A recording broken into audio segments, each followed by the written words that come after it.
Merci à nos amis, nos familles, mes enfants et surtout à ma femme qui prend des coups durs à cause de la décision que j'ai faite pour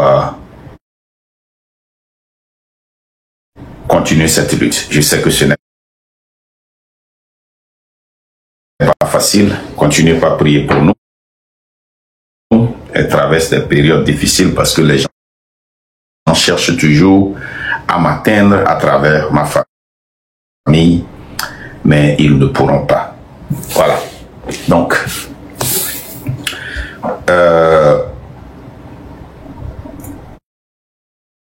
cette lutte, quand nous l'avions commencé sur TikTok, parce que c'est pas aujourd'hui que la lutte a commencé, hein. Je vous ai dit que moi, j'étais dans cette lutte il y a très longtemps. J'ai fait l'activisme il y a très longtemps. Hein? Cette lutte, on l'a commencé il y a longtemps. Mais quand nous sommes venus sur TikTok, nous sommes venus sur TikTok pour prendre le devant de cette lutte. Pas parce que nous avons le temps, c'est un plaisir. On sait les conséquences de cette lutte.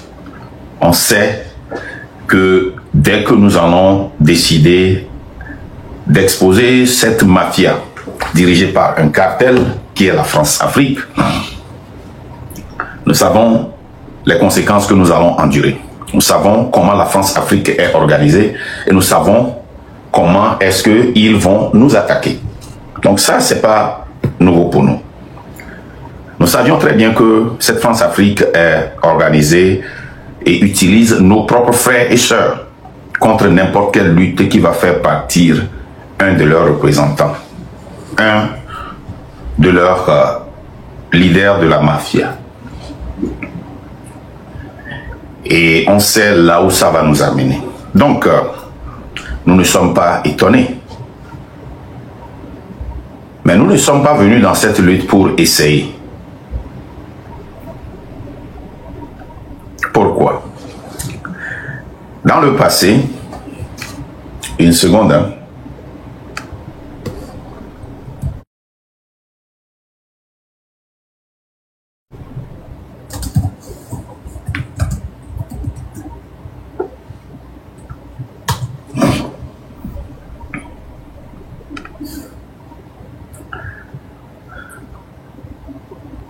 Pourquoi? Parce que nous savions très bien que c'est la vie humaine qui incombe, c'est la liberté humaine qui incombe. Nous ne pouvons pas essayer de faire cette lutte. Dans le passé, nos frères, nos sœurs, nos parents ont essayé. Et ça a coûté la vie des gens. Alors qu'on ne naît qu'une seule fois et qu'on ne meurt qu'une seule fois. On essaie un emploi. On essaie de cultiver un champ. Si ça ne marche pas, si le manioc ne marche pas, on peut cultiver le mil ou le maïs ou l'ananas. On essaie un boulot. Si ça ne marche pas, on s'en va apprendre un métier. Si ça ne marche pas, on peut rentrer dans le commerce. On essaie le commerce. On essaie un business. Mais on n'essaie pas de vivre. On vit. On n'essaie pas de soulever une dictature. Parce que quand vous essayez, quand vous dites que vous voulez essayer, c'est que déjà, il n'y a pas une certaine confiance. Deux, la probabilité d'échec, elle est grande. Et trois, ceux qui disent qu'ils essaient, en anglais, on les appelle losers. C'est comme ton fils, tu l'envoies à l'école, tu dis, ici aux États-Unis, I want you to try your best. Even if you fail, I'll be happy. Je veux que tu ailles essayer ton meilleur. Même si tu échoues, je serai très fier de toi. Ça, c'est essayer. Mais dans une lutte où il y a une question de vie ou de mort, on n'essaie pas. Et surtout, quand on a quelque chose qu'on appelle la France-Afrique, il ne faut jamais essayer. Il ne faut jamais essayer. Il faut aller et le faire. Il faut aller jusqu'au bout. C'est ça. C'est ce qu'on fait dans cette lutte. Donc, si vous êtes dans cette lutte pour essayer, s'il vous plaît, restez à l'écart. Ce n'est pas une honte de dire que, vous voyez, moi je ne veux pas faire cette lutte parce que j'ai peur. C'est respectable. C'est respectable de dire, je ne veux pas faire cette lutte parce que j'ai peur. C'est bon. Je ne veux pas faire cette lutte parce que j'ai une entreprise au pays et je veux vraiment avoir la chance d'aller et de revenir. C'est bon. J'ai une famille que je veux visiter. C'est bon. Je veux aller en vacances. C'est bon. Mais quand vous venez et vous dites que vous voulez essayer, ce que vous faites, c'est que vous sacrifiez des gens involontairement. Sacrifier des gens involontairement. Et ça, nous ne pouvons pas accepter les essayeurs. Cette lutte, nous sommes venus pour la faire et aller jusqu'à la fin. Nous voulons descendre ce système et nous y arriverons. Si on est fatigué, c'est bon. On peut se retirer et revenir. Ça, c'est très important. Mais essayer, non. Ne venez pas essayer en prenant des décisions qui vont affecter des milliers de personnes, des milliers de familles. Pourquoi nous disons que le départ de force ne suffit pas et que nous devons faire partir la France-Afrique? Aujourd'hui, je vais partager certaines choses avec vous et nous allons tous en discuter pour voir pourquoi vraiment cette France-Afrique, ce système, et quand je parle de la France-Afrique, je ne parle pas de la France ou des habitants de la France. Je parle d'un système. Parce qu'il y a des gens qui commencent par sortir pour dire Marc est aux États-Unis, il attaque la France-Afrique, mais il n'attaque pas les États-Unis. Les États-Unis font partie de ce système. Ce système a été créé dans la guerre froide. Avant que le Togo même n'ait l'indépendance. Okay? C'est un système qui existe depuis. Et nous nous sommes accoutumés. Nous avons vu tellement que nous avons supporté. Nous avons tellement supporté que nous l'avons maintenant approuvé. Et nous disons, le Bénin est sous la France-Afrique. Mais regardez comment le Bénin est développé. Mais pourquoi on ne peut pas être comme le Bénin? Le Burkina est encore sous la France-Afrique. Mais regardez le travail que ce président est en train de faire. Allons aussi mollo mollo. Nous avons accepté. Ce que nous ne comprenons pas, c'est que le peuple béninois est différent du peuple togolais. Ce que vous ne comprenez pas, c'est que le peuple béninois met une pression sur cette France-Afrique qui donne la permission à leur président de développer. Rappelez-vous, sous la France-Afrique, vous n'avez pas le droit de développer votre pays parce que quand le pays est développé et les enfants du pays comprennent, ils deviennent ambitieux et ils attaquent le système. C'est pourquoi vous voyez les activistes béninois faire une guerre sans cesse contre la France-Afrique qui est ce système. C'est pourquoi vous voyez les Burkinabés faire une guerre sans cesse à la France-Afrique. Parce que eux, ils ont refusé d'accepter d'être dominés par cette France-Afrique. Ok? Je vais vous lire quelque chose. Qu'est-ce que c'est que la France-Afrique? Ce système-là qui a dominé. La France-Afrique exploite les pays africains par les biais d'un système informel de tutelle économique et politico-militaire. Écoutez bien, héritage de la colonisation qui maintient une dépendance vis-à-vis de la France. Cette influence se manifeste à travers des entreprises françaises, des interventions militaires et une politique de développement qui, malgré des apparences d'aide, perpétue un déséquilibre de pouvoir et de décharge. Ok? Maintenant, si vous allez voir la définition de l'expression de la France-Afrique, elle est généralement connotée péjorativement.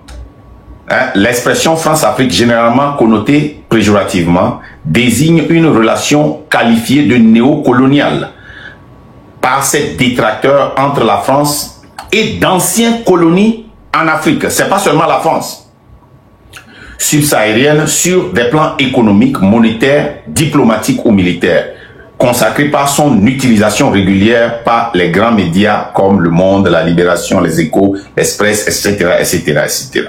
Si vous continuez, vous descendez, vous allez en bas, et vous voulez voir les acteurs. La politique diplomatique française est partagée entre deux centres de décision, la cellule diplomatique de l'Élysée et le ministère des Affaires étrangères.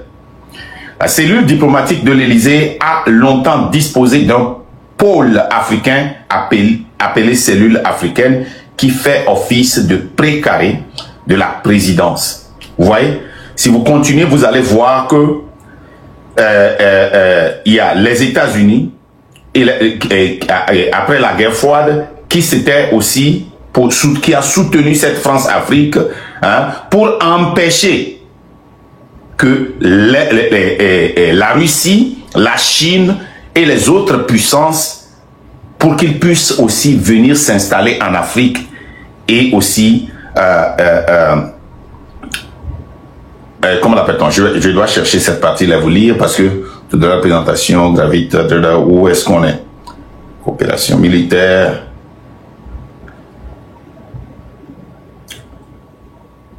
Bon, je vais trouver ça bientôt. Vous allez voir que pendant la guerre froide, la raison pour laquelle les États-Unis sont rentrés dans ce système France-Afrique, c'était pour empêcher certaines puissances comme la Russie, la Chine et autres de venir s'installer en Afrique ou bien d'avoir des coopérations africaines pour pouvoir dominer. Et c'est comme ça que la France et comment peut-on, les États-Unis aussi sont rentrés dans cette France-Afrique. Ok? Maintenant, quels sont les mécanismes d'exploitation et de domination? Il y a la dépendance économique et politique, il y a l'intervention militaire, le contrôle économique via les entreprises. Ok? Et il y a aussi les conséquences. Nous allons les détailler un à un. Quand vous prenez la dépendance économique et politique, la France-Afrique a établi un système tutelle informel, c'est totalement informel, rendant les pays africains dépendants de la France économiquement et sur les plans politiques et militaires, limitant ainsi leur souveraineté.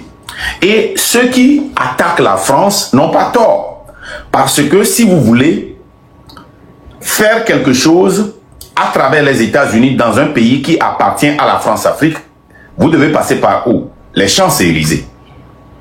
Bien sûr que c'est un système qui englobe tous les colons d'Afrique, avec leur partenaire qui est les États-Unis, là où je suis. La France prend le devant dans ce système. Et ils essaient de tout faire pour essayer de séparer le gouvernement français, officiellement, mais informellement, officieusement, ils sont totalement impliqués. Comment? À travers les interventions militaires. La France a mené des interventions militaires en Afrique, une moyenne d'une fois par an. Entre 1960 et 1990, pour maintenir sa stabilité et ses intérêts, ce qui a renforcé son contrôle et sa passion et sa position dominante. Le contrôle économique via les entreprises. Les entreprises françaises sont des partenaires économiques majeurs en Afrique, contribuant à la valeur ajoutée locale, mais créant aussi un cadre qui favorise la dépendance et l'exploitation des ressources. Quelles sont les conséquences? Vous allez voir que perpétuation d'une relation asymétrique. Le système de la France-Afrique vise à maintenir une relation de dépendance où les pays africains présentent des fournisseurs de matières premières plutôt que des partenaires équilibrés. Impact sur le développement. Malgré des programmes d'aide, le système continue de créer des déséquilibres, empêchant une véritable autonomie des pays africains et les maintenance dans une position de vulnérabilité. On n'a même pas l'autonomie pour parler d'indépendance. Voilà comment ce système nous exploite.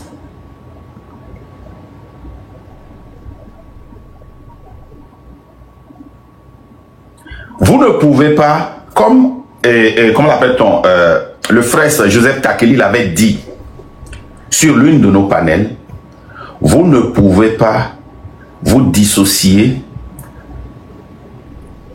de la France-Afrique si vous faites une lutte contre le régime Enyasimbe.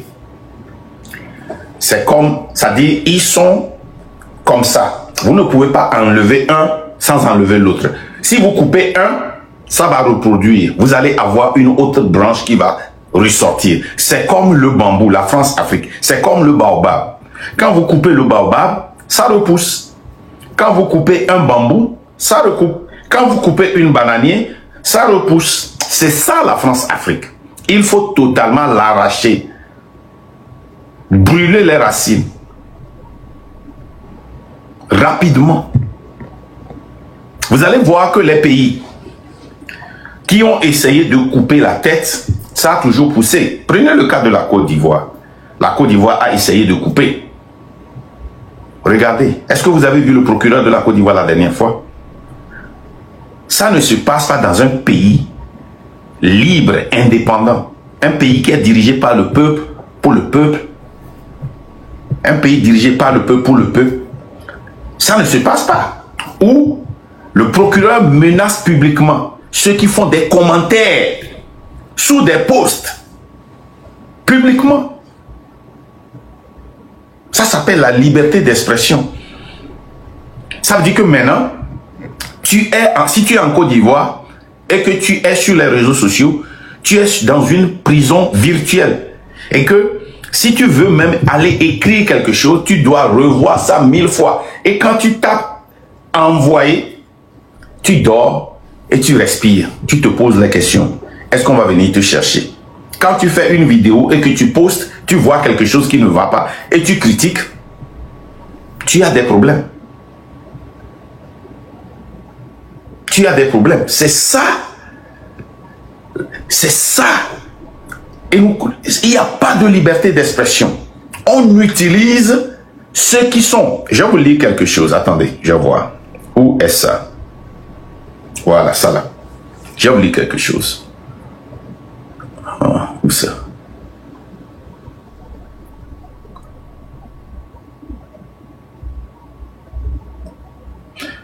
Vous voyez, ici, on dit les caractéristiques de la France-Afrique. C'est une politique africaine occulte, totalement antidémocratique, qui ne relève pas du ministère des Affaires étrangères, mais qui est à la discrétion de la présidence, notamment à travers la cellule africaine de l'Élysée, et dans une moindre mesure, le ministère de la coopération, aujourd'hui disparu. Cette politique est largement occulte et échappe à tout contrôle démocratique. C'est comme un mystère. Une présence très importante de fonctionnaires français, colons et des autres pays ou d'attachés techniques dans les pays africains concernés pour conseiller, guider les responsables africains. On les impose comment? Ils viennent comme des conseillers, ils viennent comme des fonctionnaires, ils viennent comme des hommes d'affaires, ils viennent comme des investisseurs, ils viennent comme des donataires. Non. Une ingérence, notamment militaire, dans les affaires intérieures des pays concernés, défense ou renversement d'un gouvernement, rendu possible car l'armée française n'a jamais quitté l'Afrique. Donc, si les États-Unis voient que le Togo devient un problème, la Russie vient s'installer ou bien le Burkina devient un problème, vous posez la question, les États-Unis n'ont jamais colonisé le Burkina. Pourquoi un général américain vient s'ingérer dans les affaires du Burkina en passant par la France. La France prend le devant, mais les États-Unis aussi sont derrière. Vous voulez vraiment libérer le Togo et son économie? Il faut libérer le système qui dirige ces pays-là, comme le Togo. C'est tout un système qui le dirige.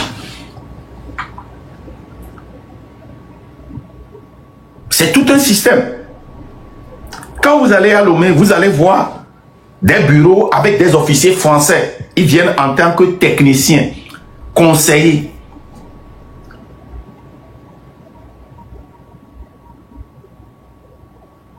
Même pour commander certains produits, il faut passer par l'ambassade de France. Si ce pays ne fait pas partie de la France-Afrique, tu dois passer par l'ambassade de France. Si le Togo veut commander certains produits aux États-Unis, peut-être, en Allemagne, en Angleterre, en Espagne, au Portugal, en Belgique, peut-être. Mais quand il veut aller en Chine, il faut passer par l'ambassade de France. Pour aller en Russie, il faut passer par l'ambassade de France. Ça dépend des produits. Il y a certains produits. Il y a certaines machines. Pour recruter certains cerveaux de certains pays, il faut passer par la France. Je continue. Où étais-je? À la différence des autres anciennes puissances coloniales, la France a conservé des troupes dans les colonies devenues indépendantes en vertu de divers accords militaires plus ou moins secrets. Ce fut même une condition imposée par la France dès 1960. Vous voyez, quand on vous dit que des accords là ont été imposés et des gens viennent et nous disent: est-ce que vous avez cet accord? Quels sont les signataires? Vous étiez là-bas, comme si l'esclavage là, il y avait des accords signés qu'on voit maintenant. Quand on dit il y a eu un accord entre tel roi et tel roi, en ce temps-là, quel papier on vous a une fois montré à l'école que telle personne a signé? On nous a seulement dit, on nous informe seulement. Ces accords-là ont été imposés et discrets. Qu'est-ce que vous ne comprenez pas de la discrétion? Au 1er janvier 2017, la présence militaire française reste très importante et est composée des forces françaises à Djibouti, 2000 hommes. En Côte d'Ivoire, 450 hommes. Au Gabon, 900 hommes. Au Sénégal, 300. Et bien sûr, au Mali, opération Serval Barkhane pour soi-disant pacifier ce pays face aux menaces djihadistes. Mais aussi, en réalité, pour sauvegarder des intérêts économiques et géopolitiques. Écoutez bien. Des relations économiques, financières, bancaires permettant aux entreprises et multinationales françaises et à l'État français d'exploiter et de piller les richesses agricoles et minières des pays africains. A souligné l'imposition dès le début des indépendances du franc CFA, interdisant ainsi d'emblée toute autonomie monétaire. C'est-à-dire qu'on n'a même pas le droit de quitter le franc CFA, avoir l'indépendance monétaire. Notre monnaie même qui est fabriquée en France, qu'on ne peut pas dépenser en France, mais qui reste dans des banques françaises. Sans oublier la politique de la France au Rwanda, dont le moins qu'on puisse dire est qu'elle joua un rôle complice dans le génocide perpétrant en avril 1994, ne serait-ce que par le soutien politique et militaire apporté au régime de Juvenal Habyarimana en 1973 à 1994. Qu'est-ce qui se passe encore au boulot là?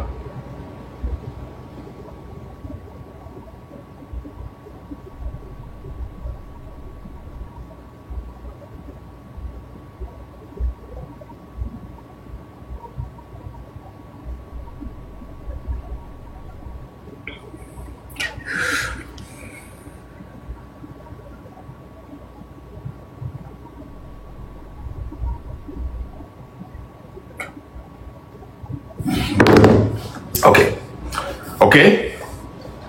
Et la protection apportée aux milices Hutus pendant et après le génocide.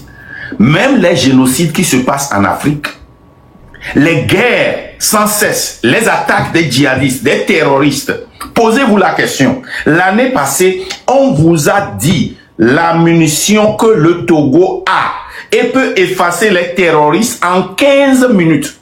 Avec des drones, nous vous avons montré des terroristes live au nord du Togo qui nous attaquaient et mutilaient l'armée togolaise, les soldats togolais, sur des motos, des gens qui portaient des tapettes. On vous a montré ça live. Vous avez vu ça. On vous a montré les chars, voitures de guerre que le Togo dispose, des chars et voitures de guerre qui ont été utilisés dans les dernières guerres, comme la guerre d'Irak, la guerre d'Afghanistan. Nous vous avions montré des avions et des avions de guerre, des avions de chasse et hélicoptères que le Togo dispose, qui peuvent, en 15 minutes, de Lomé jusqu'à Dapao, en 15 minutes, aller effacer ces terreaux. En 5 minutes, de Niamtougou, nous avons deux, comment l'appelle-t-on, aviation, ok, qui peuvent faire ce travail-là. Mais on ignore ça, comme si ça n'existait pas. Et on continue pas à tuer les Togolais. Nous vous avons montré live comment ils sont venus couper la tête des jeunes. Et les gens fuyaient ce pays, d'Apaon. On vous a montré ça. Et Fort était où? Il était à Kara quand on vous montrait ça live. Il était à Kara en train d'assister à quoi? Aux Zévala. Et vous pensez que il n'est pas au, la France ou bien la France-Afrique n'est pas au courant de ce qui se passe? Hein?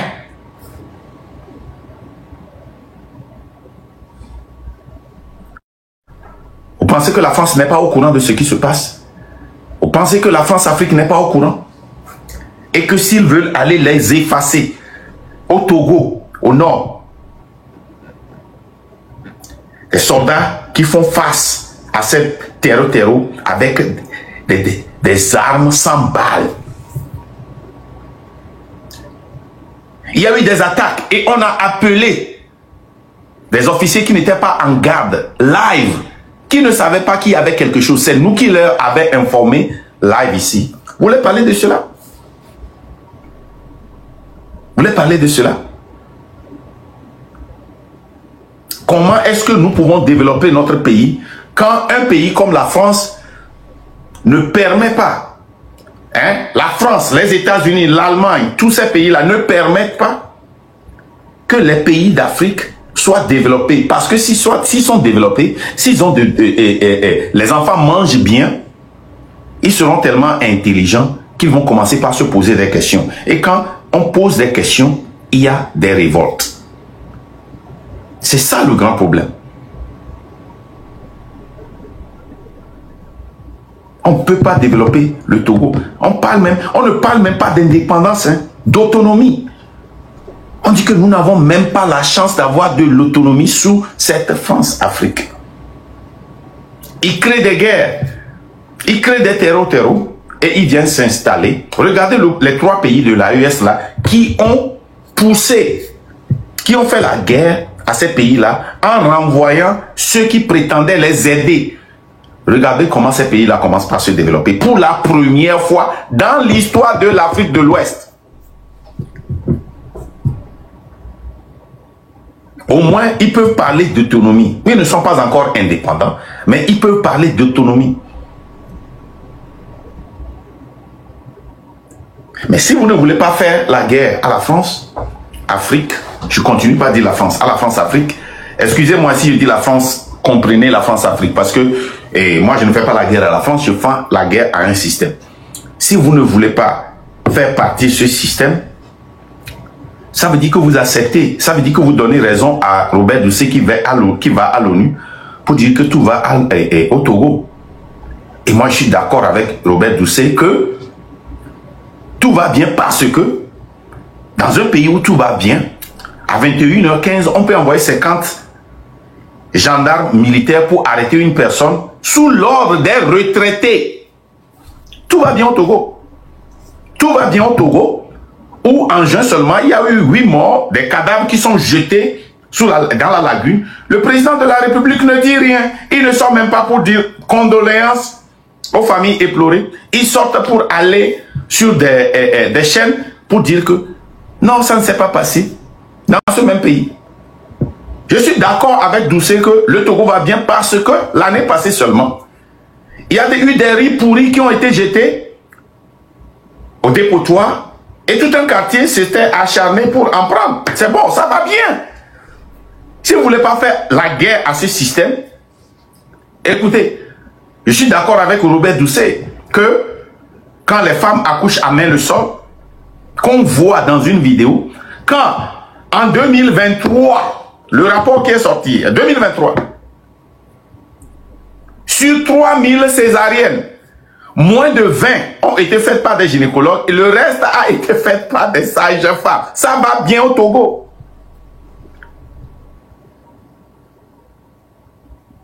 Ça va bien. Que voulez-vous? Vous avez refusé. Hein? Vous avez refusé de comprendre ce à quoi de quoi nous parlons. Vous avez refusé. Si vous avez refusé de comprendre ce à quoi nous sommes en train de faire allusion, vous allez voir que le problème du Togo ne va jamais changer. Nous sommes très à l'aise. Pourquoi? Parce que nous avons tellement vu, hein, quand je vois toujours cette citation, à force de tout voir, l'on finit par tout supporter. Oui, nous avions vu cette pagaille-là. Nous avions vu des gens venir essayer cette lutte. Et ils sortent tous, ils disent, vous devez nous féliciter parce qu'on a essayé et on a échoué. On a supporté ça. On a supporté les échecs parce que les gens sont venus essayer. Et à force de supporter, nous avons fini par tolérer. Ça va, lui aussi l'a essayé. Toi aussi fais ta part. Voilà. Les gens viennent. Mais moi, tu me connais. J'étais parmi les étudiants qui étaient à la justice, on a fait ceci. Alors que ce Longo Dossou là est revenu et il a dit, il a joint ce gouvernement et a dit publiquement que la lutte qu'il a fait, qui lui a coûté la prison, qui lui a coûté l'exil, lui, il a trouvé le résultat en Fort et Sosinam Nyasingbe. Un héros togolais. Un héros, hein, qui s'est sacrifié pour qu'on ramène l'ancien hymne national. Un héros national qui revient pour dire la lutte que moi j'ai faite.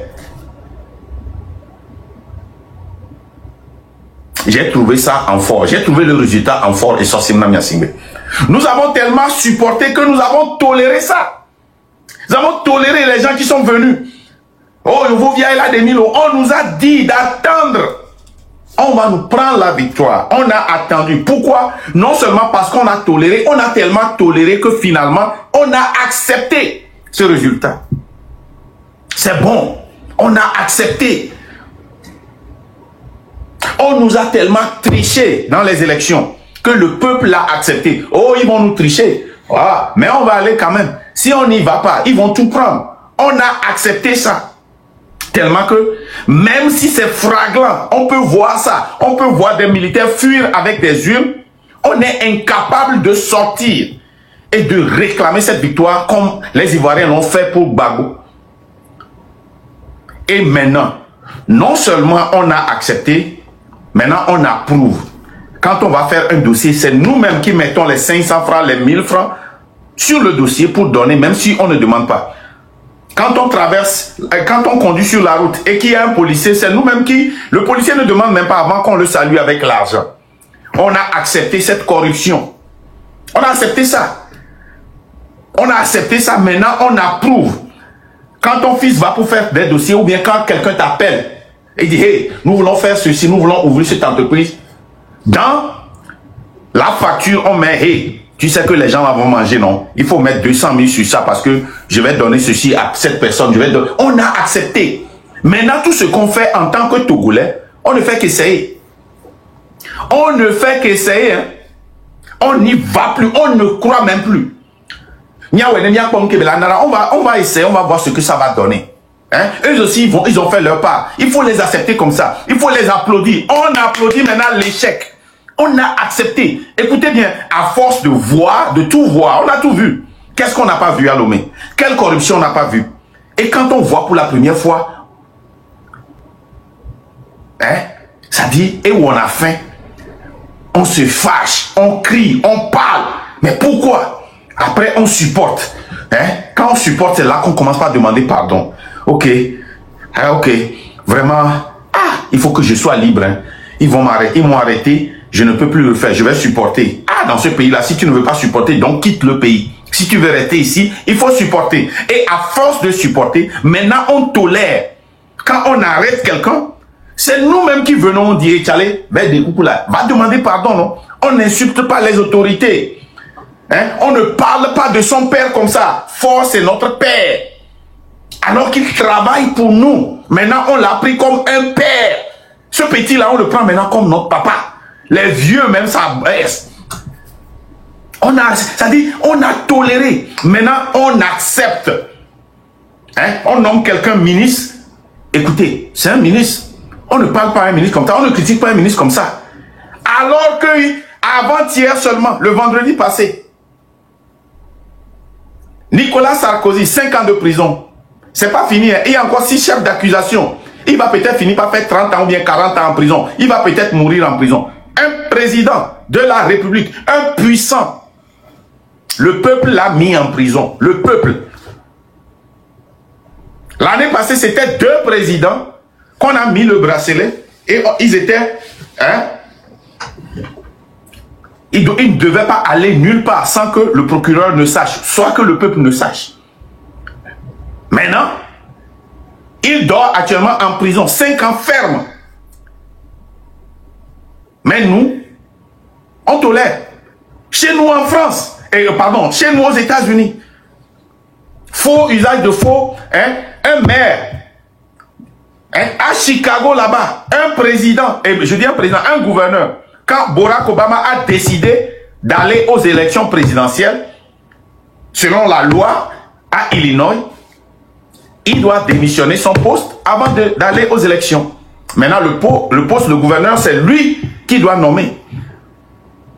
Il commence par faire des propositions. Et si tu me fais ceci, je vais te donner le poste.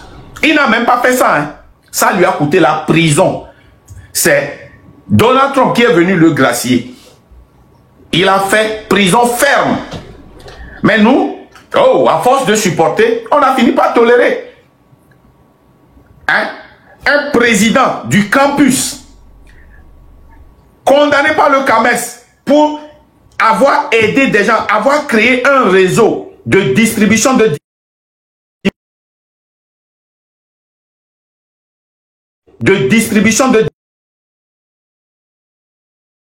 là-bas du 30 mai 2000 ou bien du 30 mai 2019 au 30 mai 2022, c'est attestation seulement que vous avez eu. Vous n'avez pas eu votre diplôme. Et vous avez accepté ça. Non seulement il était président de l'université du Bénin, même condamnation hein, de l'ex-président du CAMES, du campus de Kara. Il était aussi ministre. Et il était quoi? Aussi 3e vice-président de l'Assemblée nationale. Nous avons accepté ça. Et maintenant, nous avons tellement accepté que nous avons toléré. Nous avons toléré que quelqu'un qui fait de la plagiat, qui a été condamné par, et comment l'appelle-t-on, le CAMES, nous représente même à l'ONU pour lire des discours. C'est ça qui représente le Togo. Et nous voulons essayer cette lutte. Nous voulons essayer cette lutte. C'est trop dur de parler de Faure Essocinam Gnassingbé, de son gouvernement, et de parler du système qui le gouverne là-bas, qui est la France-Afrique. C'est trop dur. Faisons seulement pour Faure. Si on arrive, et si ça donne quelque chose, et il part, on va revenir comme... C'est-à-dire qu'on a accepté, on est devenu des nullards. On est devenu des nullards. Quand les autres pays pensent que c'est les cieux qui sont les limites, nous pensons que la limite, c'est le bout de notre nez. C'est trop difficile. On ne peut pas faire ça. Oh! Oh! Au lieu de dire la vérité, à force de tout voir, on finit par tout supporter. À force de tout supporter, on finit par tout tolérer. À force de tout tolérer, on finit par tout accepter. Et à force de tout accepter, on finit par tout approuver. Écoutez, la communauté internationale a tellement vu de ces Gnassingbé qu'elle a commencé par tolérer. Elle a tellement vu, ils ont sanctionné, qu'elle a commencé par supporter. Ils ont toléré, ils ont accepté. Maintenant, il reste seulement qu'ils approuvent, hein, et vous allez rester là-bas. Tant que le peuple congolais même ne se lève pas, tant que le peuple ne va pas se lever pour chasser cet homme et ce système et faire barrière à ce système,